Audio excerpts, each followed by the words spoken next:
నమస్తే D24 టీవీకి స్వాగతం. పశ్చిమ గోదావరి జిల్లా ఉండి నియోజకవర్గం వైఎస్ఆర్సీపీ కాంగ్రెస్ పార్టీ క్యాంపు కార్యాలయంలో వైఎస్ఆర్ కాంగ్రెస్ పార్టీ సమన్వయ కమిటీ సమావేశం పీవీఎల్ నరసింహరాజు ఆధ్వర్యంలో కార్యక్రమం నిర్వహించడం జరిగింది. ఈ కార్యక్రమానికి ముఖ్య అతిథిగా జిల్లా పార్టీ అధ్యక్షులు నరసాపురం నియోజకవర్గ ఇన్ఛార్జ్ శ్రీ ముదునూరి ప్రసాదరాజు మరియు నరసాపురం పార్లమెంటు పరిశీలకులు శ్రీ మురళీకృష్ణరాజు పాల్గొన్నారు. ఈ కార్యక్రమంలో మురళీరాజు మాట్లాడుతూ కూటమి ప్రభుత్వం ప్రజలను మభ్యపెట్టి గెలవడం జరిగిందని, ప్రజలకు ఇస్తానన్న హామీలను తుంగలోకి తొక్కి ప్రజలకు అన్యాయం చేశారని తెలిపారు. సమన్వయ కమిటీ సభాధ్యక్షులు పెద్దలు నరసింహరాజు గారికి, జిల్లా పార్టీ అధ్యక్షులు ప్రసాదరాజు గారికి, చేసినటువంటి సమన్వయ కమిటీ సభ్యులందరికీ కూడా పేరు పేరున కూడా ముఖ్యంగా ఈ రాష్ట్రంలో మనం అధికారం నుంచి పోయిన తర్వాత ప్రతిరోజు నిరంతరం ఏదో కార్యక్రమం జగన్మోహన్ రెడ్డి గారు మూమెంట్ ఇవ్వడం మనం చేయడం జరుగుతుంది. దాంట్లో ఈ ప్రభుత్వం, ఈ కూటమి ప్రభుత్వం ఏదైతే హామీలు ఇచ్చి అధికారంలోకి వచ్చిందో, ప్రజలను మభ్యపెట్టి అధికారంలోకి వచ్చిందో, అన్ని మోసాల మీద కూడా మనం ఏదో కార్యక్రమం నిరంతరం చేస్తాం.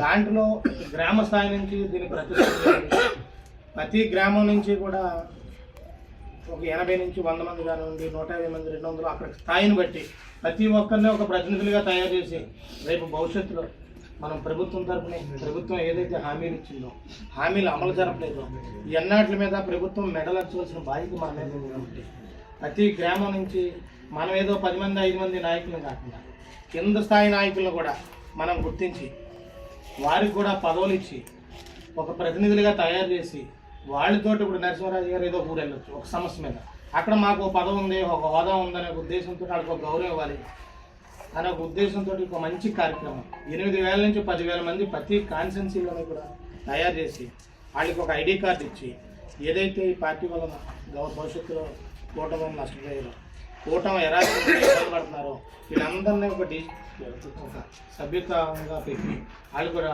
ఐడి కార్డులు పెట్టి ఈ ఐడి కార్డుల ద్వారా వాళ్ళని గుర్తించి ప్రతి కార్యక్రమం కూడా వాళ్ళ మీద జరపాలి. భవిష్యత్తులో మన కార్యకర్తలో కొంత లోపం ఉంది, మనకి సరైన గుర్తింపు లేదు, సరిగ్గా న్యాయం జరగలేదని ఇవన్నీ కూడా జగన్మోహన్ రెడ్డి గారు ఆలోచన చేశారు. ప్రతి కింద నుంచి కార్యకర్త బలంగా ఉంటేనే పార్టీ బలంగా ఉంటుంది. కార్యకర్తకి అన్ని రకాల సపోర్టు ఉంటేనే రేపు పార్టీ ముందుకెళ్తున్న ఉద్దేశంతో గ్రామ స్థాయి నుంచి కూడా మనం ఒక సైనికుల్లాగా 10,000 మందిని తయారు చేయాలి. వాళ్ళ ద్వారా పరిపాలన చేయాలి, వాళ్ళకి మంచి గుర్తింపు ఇవ్వాలి. అన్ని రకాలుగానే ప్రజల్లోకి మనం ఏ కార్యక్రమాలు చేసినా కూడా వాళ్ళు ముందు పెట్టి ఒక ఇవ్వాలనే ఉద్దేశంతో ఈ కార్యక్రమం చేస్తారు. అందులో భాగంగా మనం రాష్ట్ర కమిటీలన్నీ కూడా మ్యాక్సిమం 90% నుంచి 100% దగ్గరికి రాష్ట్ర పార్టీలు వేస్తాం. అదే రకంగా జిల్లా పార్టీలు వేసుకున్నాం, నియోజకవర్గ స్థాయిలో వేసుకున్నాం, మండల స్థాయిలో వేసుకున్నాం, గ్రామ స్థాయిలో కూడా కొంచెం ఉండిపోయే తప్ప గ్రామ స్థాయిలో కూడా వేసాం. ఇప్పుడు ఈ గ్రామ స్థాయిలో కింద స్థాయి నుంచి ప్రతినిధులుగా మనం తయారు చేసి ఈ నెలాఖరికల్లా మనం ప్రతి గ్రామం నుంచి కూడా ఎంతమందిని అయితే మనకి యాక్టివేట్ చేస్తారు, మన కార్యకర్తలు అయితే ఎంతమంది అయితే ఉన్నారో వాళ్ళకి ఏ పదవా లేదని ఒక దిగులుతో కాకుండా నాకు ఆ గ్రామంలో ఒక పార్టీ గుర్తించింది, ఒక మనకు లీడర్ ఈ పదవి ఇచ్చారు అని ఒక పూర్తిగా వాళ్ళు ముందుకు రావాలి. వాళ్ళ ద్వారా ప్రజా సమస్యల మీద మనం పోరాడాలి, ప్రతి కార్యక్రమంలో వాళ్ళు ముందు పెట్టాలనే ఉద్దేశంతో దాంట్లో మీ అందరూ కూడా దీన్ని సీరియస్గా తీసుకుని 2 సంవత్సరాలు అయిపోయింది. అధికార పార్టీ మీద పూర్తి వ్యతిరేకత ఉంది. ప్రజలు మనం లీడర్ ఎప్పుడు బయటపడతారు, మనం ఎప్పుడు తిరుగుతాం, నేను ఇంకా తిరుగుతులేదన్న భావంతో ప్రజలు ఉన్నారు. ప్రజా సమస్యలు ప్రజలు మోసపోయారు. ఈ ఎన్నాటిలో మనం రెడీ అయ్యి రేపు స్థానిక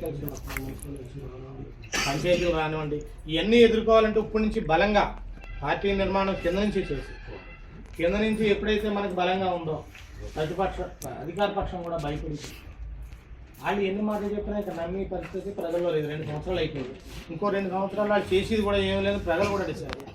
దీంట్లో మీరు ఈ నెలాఖరికి 20వ తారీఖు నుంచి ఈ నెలాఖరు లోపల ప్రతి గ్రామం నుంచి ఎన్నైతే మనం చేయగలుగుతాం 100 కెపాసిటీ బట్టి నియోజకవర్గానికి 10,000 ఇలాగా మన నరసింహరాజు గారు చెప్పినట్టు ఏ గ్రామానికి ఎంత ఫిగర్ అయితే ఇచ్చారు దాన్ని మనం స్పీడ్గా 1 రోజు 2 రోజుల్లో విలేజ్లో కమిటీలు వేసుకుని 10 మంది పెద్దలో కూర్చొని అంటే వచ్చేస్తున్నాయి మీకు లేట్ చేయకుండా మీకు 90% ఆఫీస్లో ఉండిపోయినా కూడా అక్కడ ఉండవలేదు, ఇంకో ఊరు అవ్వలేదు.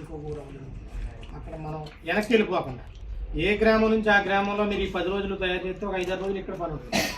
ఇవన్నీ డిజిటల్ చేయడం, ఎక్కడైతే షార్టేజ్ ఉందో ఇవన్నీ పంపడం, డబుల్ ఎంట్రీలు లేకుండా చూసుకోవడం. మళ్ళీ డబుల్ ఎంట్రీ వచ్చాయని ముందు ఏదో పదం ఉంటుంది, మళ్ళీ వెనకాల మనం ఏదో కంగారులో రాయకుండా అన్ని క్షుణ్ణంగా ఏదైతే ఎలా అప్పు చెప్పగలిగితే 15వ తారీఖు కల్లా ఉండి నియోజకవర్గంలో కాపు మీకు 50 కాన్స్టిట్యున్సీలు వస్తే అందులో ఉండి కాన్స్టిట్యున్సీ ఉండాలని కూడా మీ అందరికీ దీన్ని 10 రోజులు శ్రద్ధగా పెట్టింది. గ్రామం నుంచి ప్రతి ఒక్కరికి ఇప్పుడు ప్రసాదరావు గారు చెప్పినట్టు వాళ్ళ స్థాయిని బట్టి వాళ్ళు ఆర్థికంగా పార్టీకి ఏం కష్టపడుతున్నారు, మామూలుగా ఎలా కష్టపడుతున్నారు అలాగ మనం వాళ్ళ స్థాయిని బట్టి గుర్తించి పార్టీకి ఉపయోగపడింది. రేపొద్దున భవిష్యత్తులో పార్టీ కూడా అదే రకంగా ఉపయోగపడుతుంది. మనం కొత్త వాళ్ళని కూడా తీసుకోకపోవడం అంటే ఇవన్నీ చెప్తున్నారు. కొత్త వచ్చి ఏదో కొత్త రాకుండా గెలిపి మనం 40% ఉన్నాం. 50% కావాలనుకున్నప్పుడు 10%, 15% తీసుకోవాలి. తీసుకున్నా కూడా వీళ్ళు ప్రయారిటీ ఎక్కడ తగ్గకుండా పాత మనకి ఎప్పుడైతే ఇప్పుడు కష్టకాలంలో కష్టపడినా పార్టీ జెండా మోసారో వీళ్ళందరినీ గుర్తించారో ఉద్దేశంతో ఈ కార్యక్రమం జగన్మోహన్ రెడ్డి. దీంట్లో మీరు కూడా ప్రతి కూడా 10 మందికి చెప్పి ఈ రోజు కష్టపడ్డ వాళ్ళకి భవిష్యత్తు ఉంటుంది. వచ్చి పార్టీ మందని మీరు చెప్పక్కర్ దాన్నే డిసైడ్ అయినారు. మళ్ళీ జగన్ గారు వచ్చేస్తాడు ఒక టాక్ వచ్చింది. దాంట్లో ఉండిలో ఈ నరసాపురం పార్లమెంట్లో ఫస్ట్ గుంటా మీరు శ్రద్ధ తీసుకుని ఈ నెలాఖరికి 100% పార్టీ ఆఫీస్ మీరు ఎన్ని కమిటీలు 10-15 రోజులు ఇక్కడ పనుంటారు జిల్లా పార్టీ. ఈ కార్యక్రమం మీద మీరు అందరూ దృష్టి పెట్టి ఇవన్నీ కూడా కమిటీలన్నీ 100% చేస్తారని మరొకసారి మిమ్మల్ని అందరినీ కోరుకుంటూ నాకు ఏ కార్యక్రమం ఉందో వెళ్దాం.